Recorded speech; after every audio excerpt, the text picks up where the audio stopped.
But we got a Guardians game we got to dive into, a rare win of late for the Guardians, and we'll get to that after a quick word from FanDuel. The NBA Finals are in full swing. The Thunder lead the Pacers 3-2, Game 6. A potential clinching game is on Thursday night, and right now is the best time possible to get in on the action with FanDuel. Before tip-off or live, they have player props, performance trends, and same-game parlays, giving fans more ways than ever to play smart and then win big. If you're new to FanDuel, it is the perfect time to sign up. Head to FanDuel.com/UCSS and place your first $5 bet. If it wins, you get $200 in bonus bets. Make every moment more with FanDuel, the official sports betting partner of the NBA.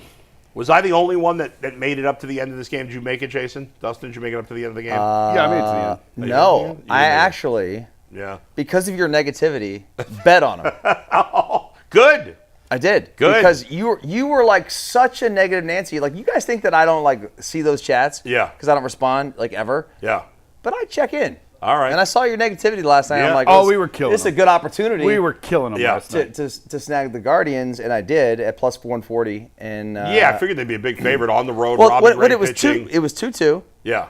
Bottom of the fifth, and I'm like, it was plus 140. I'm like, all right. So I took them, and then I actually fell asleep and woke up to a winner. Nice. It was a good win. They took the lead the next inning. Yeah. The sixth. And they got, they got some breaks in those last two innings, and the bullpen got in trouble in both of those innings, and they were able to get their way out of it. It was a 3-2 Guardians lead for those who didn't see it. In the eighth, in the bottom of the eighth, the Giants had first and second, nobody out against Gaddis. I was a little surprised he stuck with Gaddis as long as he did, because at that point, I think he'd thrown almost 25 pitches. Yeah. Because he had come in in the seventh. And he hits into, Wilmer Flores. They pinch hit him. And he hits a fly ball to Quan, who doubles off Casey Schmitt at second. That was some awful base running by the Giants. What was he doing there? Total unawareness. That was a routine, not routine, but a fairly easy high play. enough, it's going to get caught. That was like a Little League moment from that guy. Yeah. That was so bad. So they got out of that inning. And then in the ninth, the Giants load the bases with one out, and I can't remember who the hitter was. So Clase was in trouble. He was wild. He kind of got squeezed on that 2-2 pitch. Whoever the batter was that walked to load the bases. He was missing his spots, too. He was missing his spots. It was a borderline pitch. And then the 3-2 pitch was way off to whoever the batter was, the last walk to load the bases. I can't remember who it was. So it's bases loaded, one out in the ninth. The next batter then hits a fly ball down the left field line that Quan catches, and I mean, you should have sent him. They should have sent him. Absolutely. First of all, that guy's a good runner. Who's it? I don't care who it is. It's the Korean player. I can't think of his name. The leadoff batter. Yeah. You have to send him there. Yeah. And listen, maybe Hedges would have tried to field it differently if he were coming. It wasn't a good throw. But it was a bad throw. Now, what Quan did that was amazing. We talk about with the catcher, you talk about pop time, like the time from you catch the ball till you get up and throw. Like his pop time in the outfield was that was ridiculous. Yeah. But you got to take with one. If it's nobody out, okay. With one out, you got to take the shot there. Yeah, it's your last chance to tie the game. Yeah, especially with Clase. And Quan's got a great arm. Everybody knows that. Yeah. You still got to. You got to take a chance. He's got to make a great throw. Right. Hedges has to make the play at the plate. Yeah. Enough has to go right. You have to. I was shocked how poorly the Giants ran their base run. But in the end, Clase finds a way out of it. Gets the strikeout to end the game. And credit to them. I hate the platooning. Oh, I hate. How Anzardo's barely playing. It's so stupid. But it worked. So it worked last night. You got to applaud him for last night. Ciccone did a great job. Yeah, I've been impressed with him. He's pitched well. Yeah. What we've seen in his I was going to say his first full year. He's only made 6 starts, but he struggled in his time in Arizona when he was in the majors. And you look at his overall numbers; they're not amazing. Then he's got a low 4 ERA, a 130 WHIP's not great, but he's averaging over 9 strikeouts per 9 innings.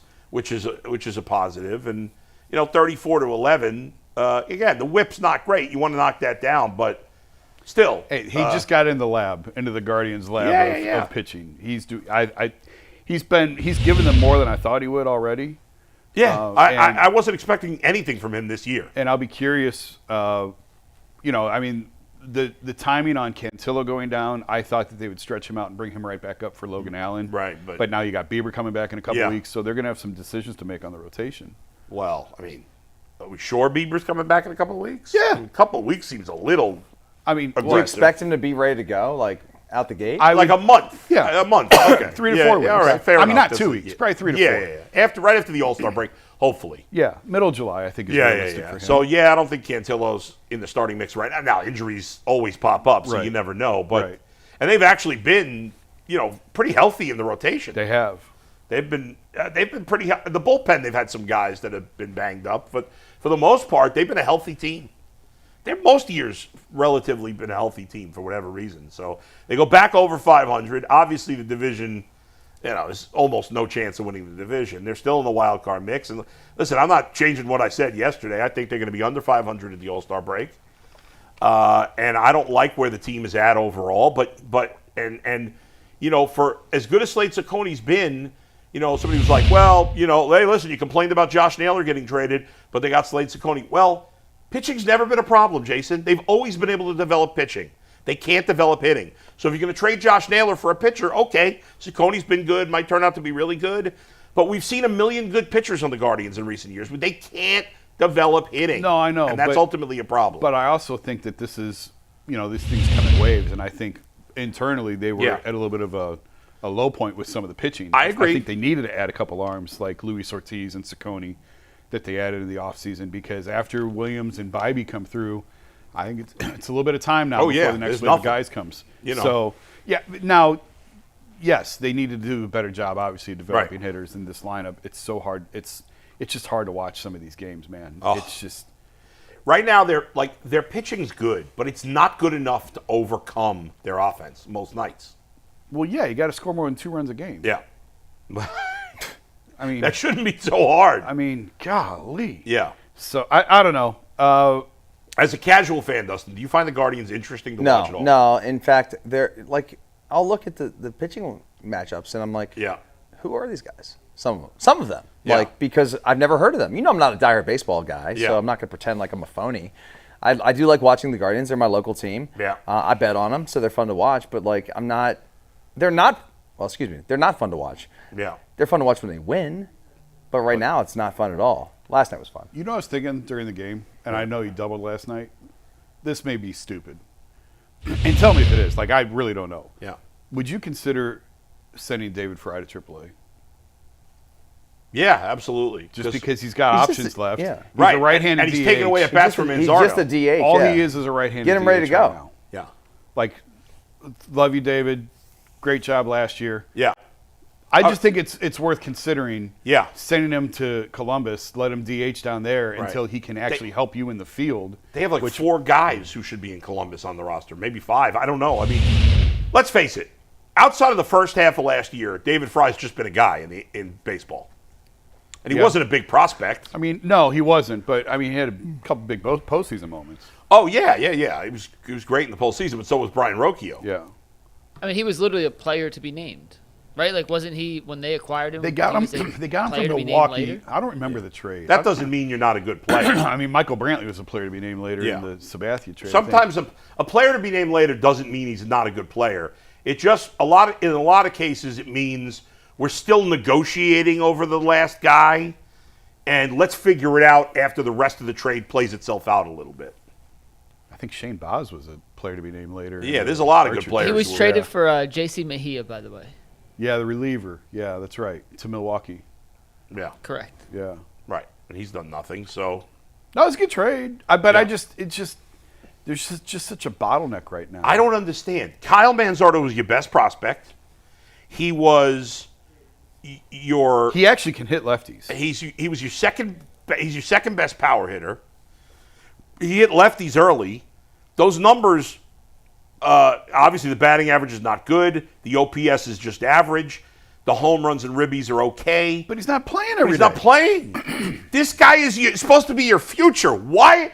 You have 5 guys. You have absolute zeros in the lineup. Why is this guy on the bench for almost every game for the last week and a half? Because they're facing lefties. Can I give you some numbers? I just looked up his splits real quick. Yeah. This is his splits this season. Yeah. Lefties versus righties. Steve, you take his season stats and just leave them full, and I'll give you the splits, Manzardo. Against righties this season, twice as many games, but significantly more plate appearances. He has 173 at-bats against righties compared to just 35 against lefties. So drastic difference in the number of at-bats. Yeah, sure.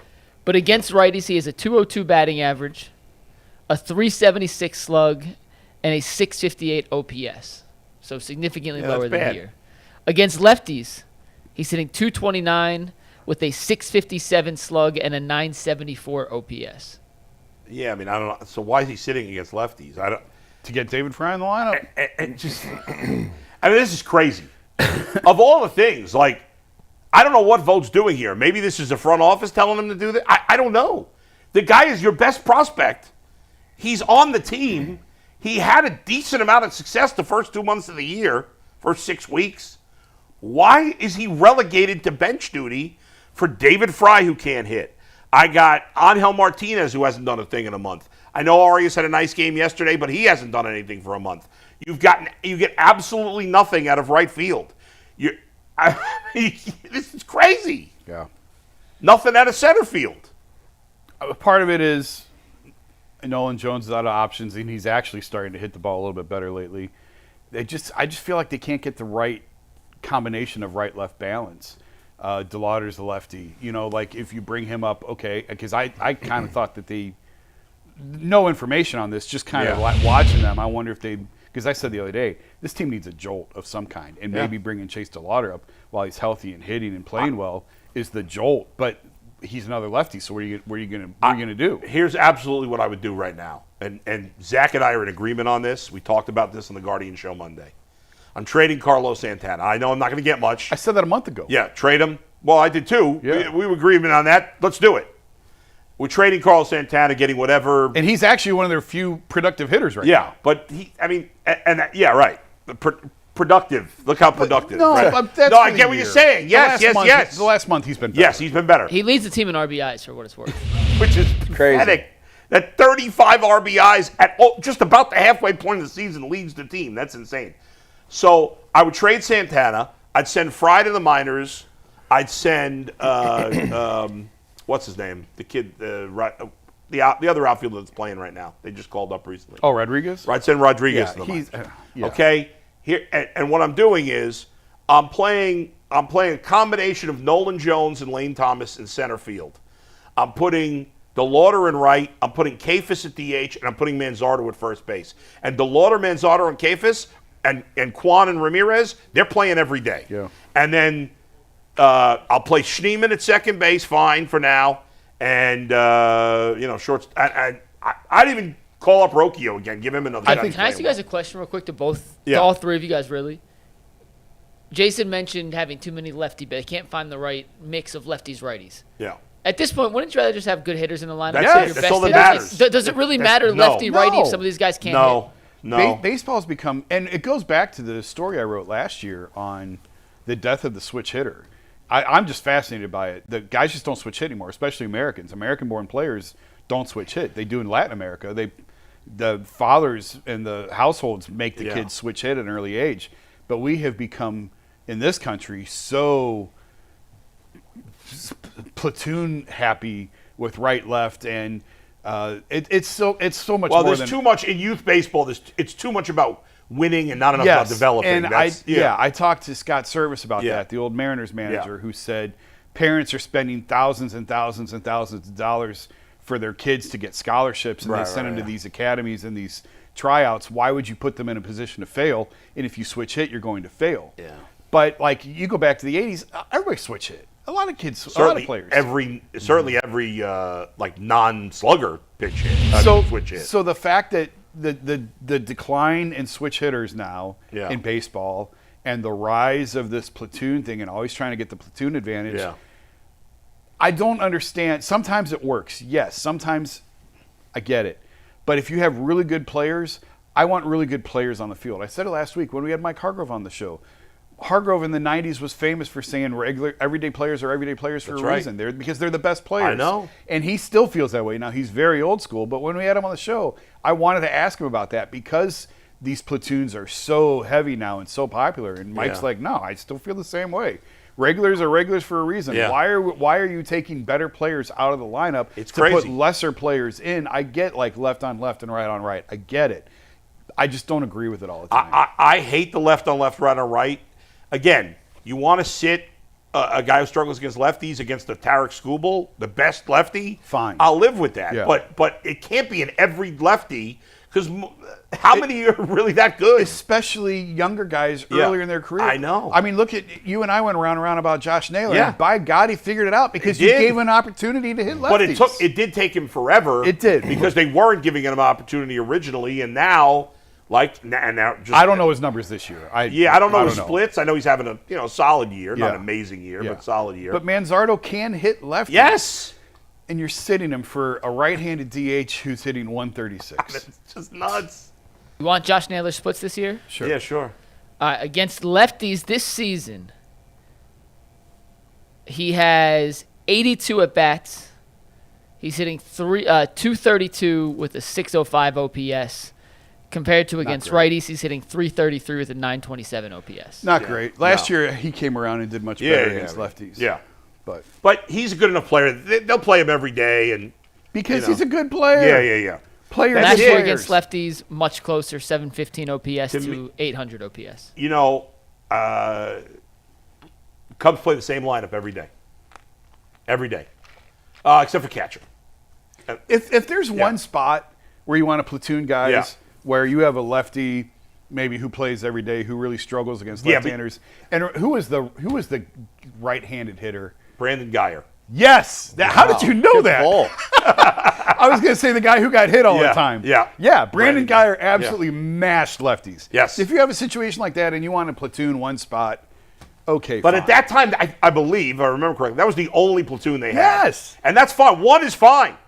Baseball has just become not all so of baseball, crazy. No, but the markets like Cleveland and Tampa does this crap too. It's just they become obsessed with platoons. The Manzardo thing in particular is baffling. Yeah, I'd love to get an answer. The problem is you don't get a straight answer from Vogt on anything. I'm not saying Vogt is overridden on this. Yeah, but I think organizationally, I think they all see it the same way. It's crazy.